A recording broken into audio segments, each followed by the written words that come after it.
Hello, hello, hello. Hi. Well, happy May the 4th to everybody. May the 4th be with you. So, I have to admit, I'm a pretty big Star Wars nerd, so this is a pretty awesome day for me usually. Um, so I was trying to think of something Star Wars I could do ASMR wise that would kind of help put you to sleep. So, doing some digging, found a box of Star Wars Galaxy cards from 1994. And the crazy thing is, I haven't opened them since 1994. So, been forever, ever. So, thought I would maybe open them and then just kind of flip through them and kind of discover them together, since I have no idea what's in here or don't remember it at all. Also want to show you this cool bracelet my son got at college today. The Force is strong with me. Pretty fun. College was giving them out today. Just a cool little gift. Set that up here. Also, some of you are familiar with Luna the cat. She is staring at me currently. So, there's definitely a possibility of a Luna sighting tonight.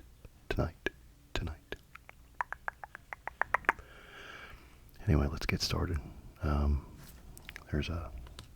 There's a lot of these, so I'm not going to get through them all tonight, but if it's something you guys like and want to see more of it, we'll pick up where we leave off tonight and show you guys some more.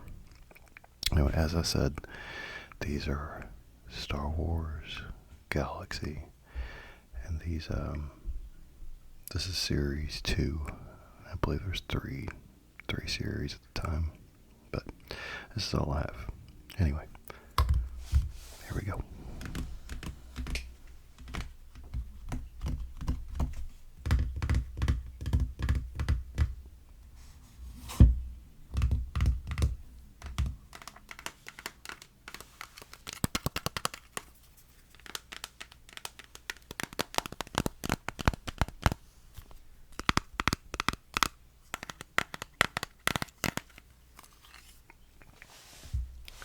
Hopefully I can get these open without making too much of a mess. We'll see.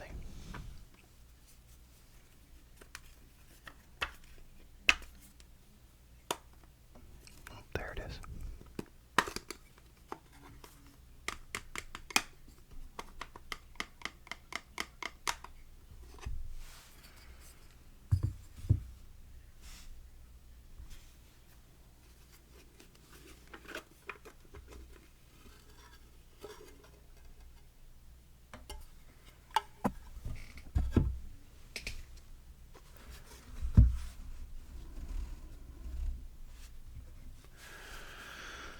So, looks like this is the start of the deck.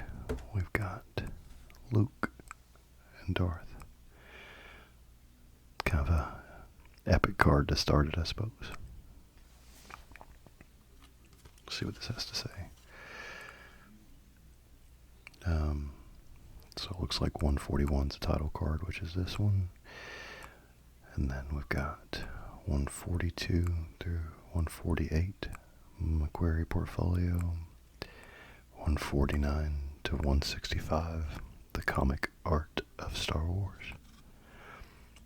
166 to 177, the illustrators of Star Wars. 178 to 195, film production and poster art. 196 to 204, the merchandising art of Star Wars. 205 to 274, New Visions 2, and then 275 is the checklist. But we'll kind of just briefly touch on all the cards. Any cool ones ones, really cool ones, I'll try to read the back of. But so we'll be flipping these kind of fast, but yeah, I do like that one. I have to keep that one out. I'm just gonna kind of split these up a little bit.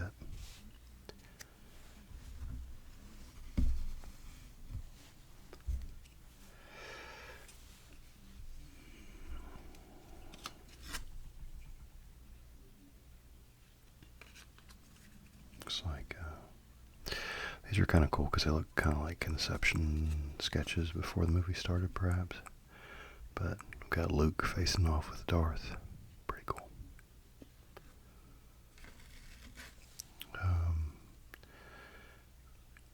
Yeah, Ralph McQuarrie's initial paintings brought George Lucas's words to life, helping convince 20th Century Fox to make Star Wars. The 65-year-old illustrator says, "I feel very privileged to be Ralph McQuarrie, the Star Wars artist. It was the best work I ever did, and the most fun." His production painting from The Empire Strikes Back shows the epochal battle between Darth Vader and Luke Skywalker, father and son.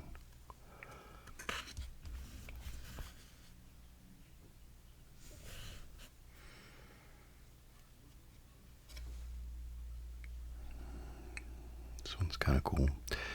I'm guessing Dagobah, but I don't remember that particular creature from the movie, so let's flip it over, see what it says.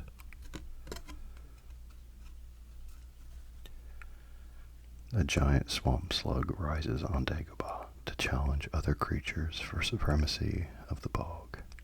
So, yeah. I guess it's something that didn't make it to the movie, but just was still pretty cool to see in concept. So, pretty neat.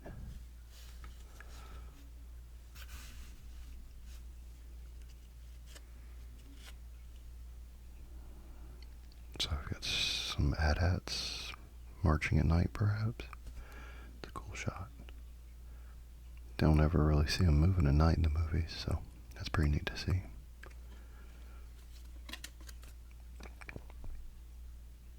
Imperial walkers stomp stealthily through the frozen geysers of Hoth, another new image by Ralph McQuarrie from the illustrated Star Wars universe. What if the Empire had built 2 Death Stars simultaneously? The artist seems to be asking. The Star Wars trilogy was a true collaboration. There was a lot of cross-pollination amongst artists, and we also incorporated what George said before coming up with the final design. Yeah, pretty neat.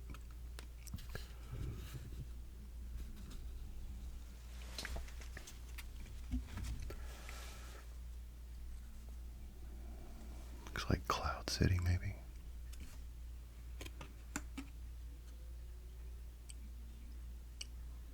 High over Bespin float 2 giant platforms to mine Tabana gas from the planet below. I'm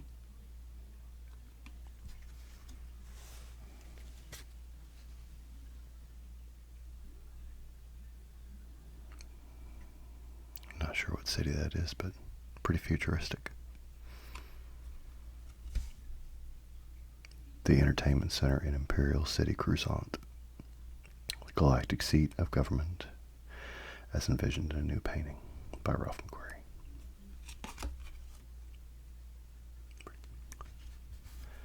It's neat to see how some of the stuff, didn't make it to the movie, but he still put a ton of time and effort into it.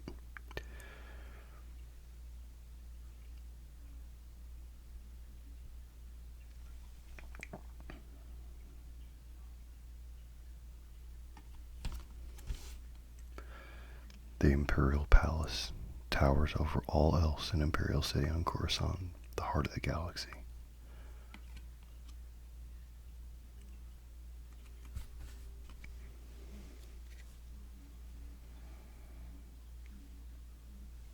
Oh, check that out. We've got Yoda, Santa Claus, Santa Claus, Santa Claus, Santa Claus.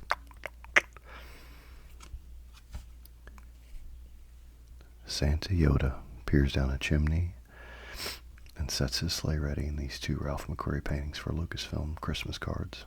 That's pretty neat. I really wasn't a science fiction buff at all, McQuarrie says. That's the odd thing about my involvement in Star Wars, because the movie was really this great movie science fiction illustration.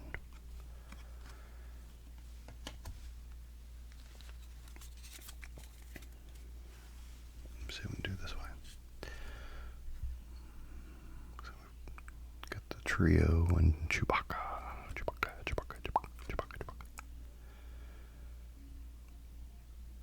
Star Wars.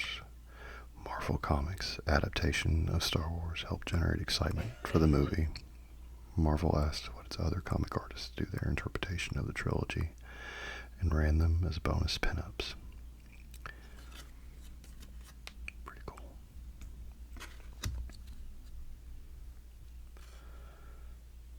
Uh-oh. Looks like R2... Or, I'm sorry, C-3PO just got destroyed a little bit there. I don't know what's going on there.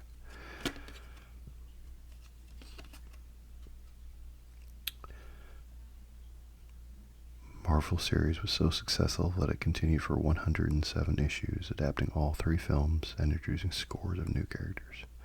Okay, so not necessarily from the movie, but you can definitely see how the art style has changed now that we're in the comic series.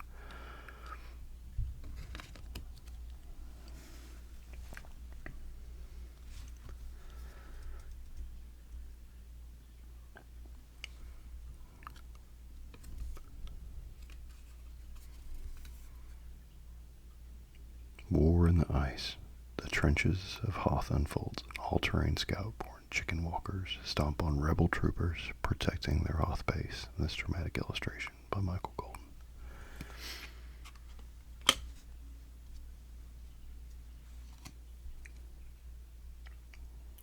Looks like we probably got Han riding out to save Luke, possibly.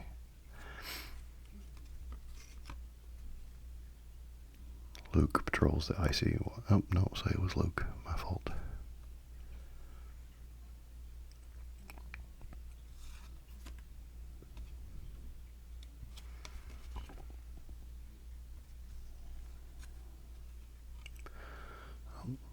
There's Chewbacca. Chewbacca. Gathering up C-3PO to put him back together.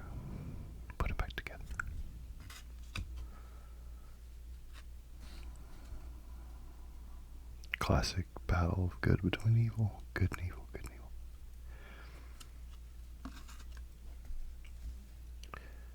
The duel begins as Frank Miller, Daredevil artist I was just going to say, captures the clash of lightsabers and the twisted torsos of Luke Skywalker and Darth Vader on the steps of Cloud City's carbon freezing chamber.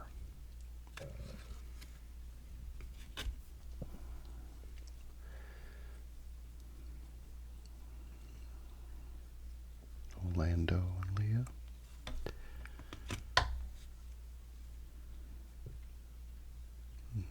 That's a really cool shot. Be an awesome poster.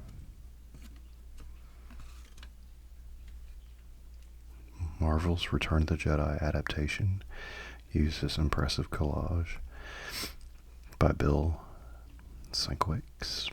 Luke Skywalker is clearly matured into a Jedi Knight and is ready for his final battle and his destiny. Darth, Santa Vader, celebrates Christmas in this Marvel UK edition. That's pretty funny.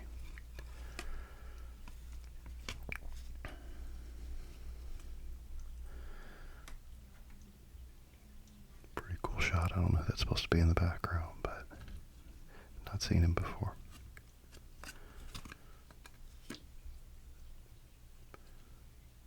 Lumaya, a half-human, half-machine cyborg, is the new Dark Lord in Marvel Comics' Star Wars universe. Here, she looms over Luke and Leia in a gouache painting for Marvel Star Wars number 95 by Kent Williams. That's pretty cool.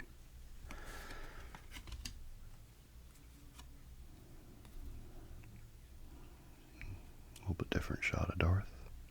Doesn't quite look as threatening there. Not as imposing.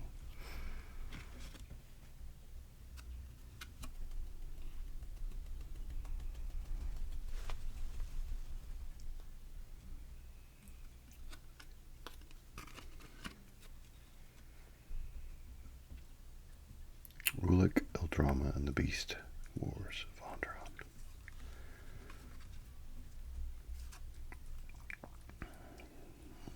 Some Jabba.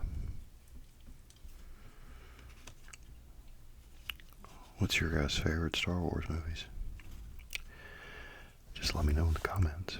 I'm a huge fan of all of them, but the original trilogy definitely holds a special place in my heart. I don't know if you guys have watched Andor, but it's excellent too. It's a series. Really, really liked it. What else? Rogue One. Thought it was fantastic. I wish we would do more standalone movies like that. Thought it was excellent. I know it's not really rocking the boat much with that opinion, but still. Cool shot of Luke.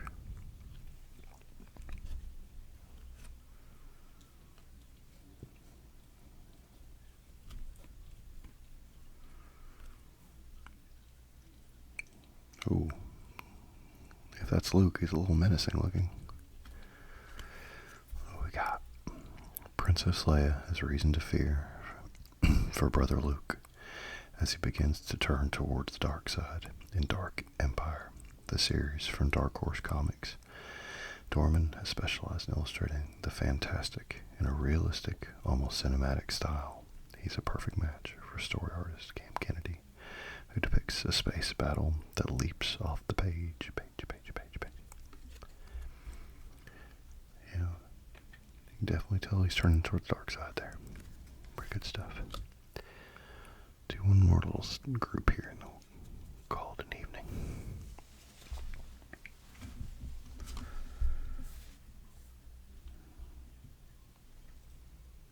It's like Palpatine.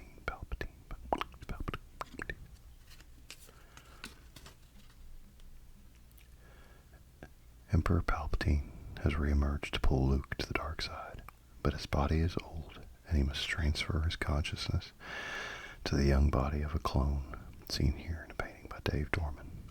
That storyline sounds a little familiar, but yeah, I think this was in as early as 1994, so take that for what it's worth.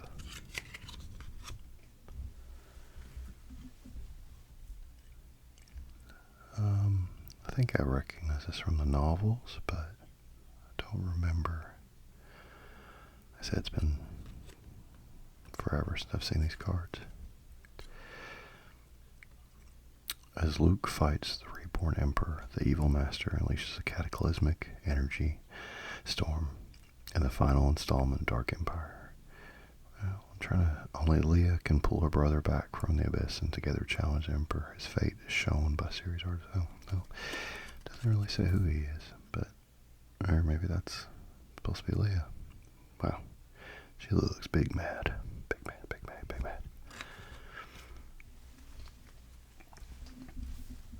Oh, the dynamic duo. There's few pairings better than these two, I have to say. No matter what movie you're talking about, be it Star Wars or something else, but it doesn't get much better than these two, I don't think, together.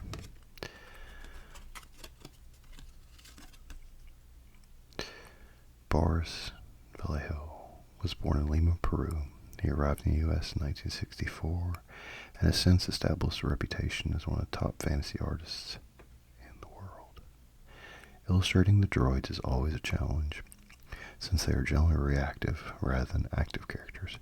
Having R2-D2 use his metal claw to get them out of a jam adds drama to this painting. Ooh. Yeah, that's a cool shot.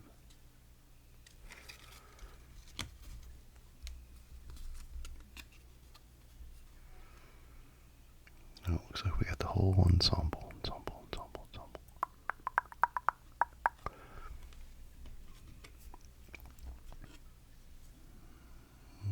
Yoda. Got a nice little feather pen there. It's a cool shot.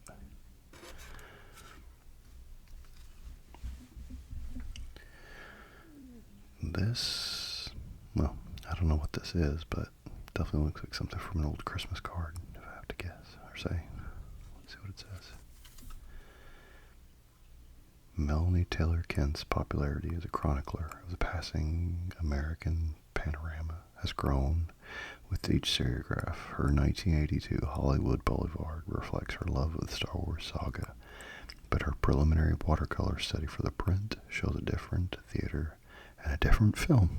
Oops, oops, oops.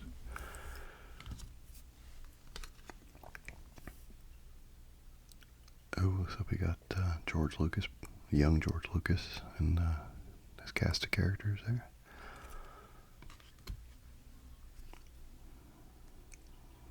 Tusken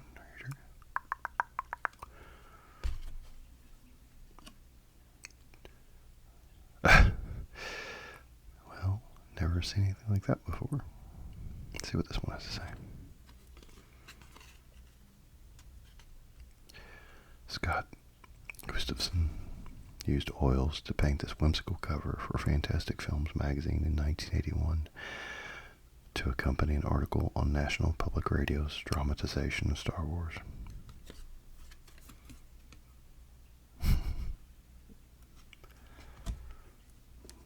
Looks like a little napkin sketch. That's kind of cool. Sir Alec Guinness, Obi-Wan Kenobi, to a generation of fans, dashed off a simple and elegant sketch depicting himself in one of his shortest but most lucrative roles. Yeah, I'll say so. They say he was the only actor that got a back-end deal along with the, I think, portion of the toy sales, maybe? Guess he's dreaming about X-Wings.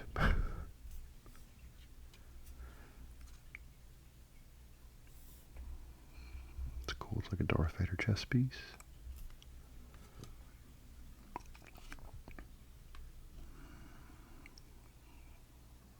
It's pretty neat. X-Wing attack on the Death Star.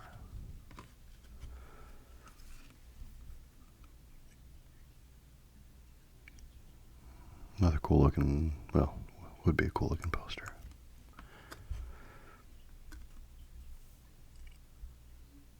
I don't know who that is.